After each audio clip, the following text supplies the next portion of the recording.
Hello बच्चों, इस question में क्या कहा गया है?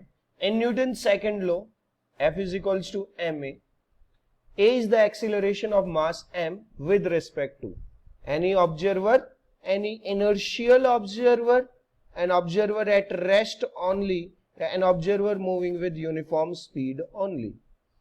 बेसिकली इस क्वेश्चन में पूछा गया कि न्यूटन्स लॉ की वैलिडिटी कहां पर है, राइट स्टूडेंट्स? और इस चीज के लिए हमने पढ़ा है, जो बेसिकली पढ़ते हैं कि कॉन्सेप्ट जो हम यूज करेंगे वो न्यूटन सेकंड लॉ ही यूज कर रहे हैं।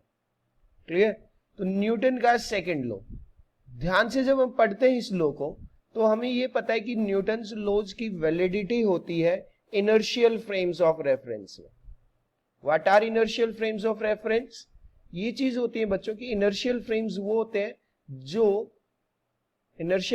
होते हैं या तो जो कांस्टेंट वेलोसिटी के साथ मूव करते हैं, the frames which are moving with either constant velocity or are at rest. उन्हीं पर्टिकुलर फ्रेम्स में हमारे न्यूटन्स लॉज वैलिड रहते हैं, राइट? तो बेसिकली जो एक्सेलरेशन आता है ऑब्जेक्ट का, वो किसी भी इनर्शियल फ्रेम में बैठे हुए ऑब्जर्वर के रेस्पेक्ट में होता है, राइट? तो that is your option number 2, any inertial observer, not any observer, not only at rest और not moving with uniform speed only. अगर ये दोनों ऑप्शंस एक साथ चलते, ऑप्शन नंबर 3 और 4, तो हम शायद इनको करेक्ट मान लेते। क्लियर?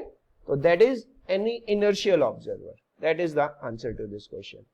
Okay, good luck.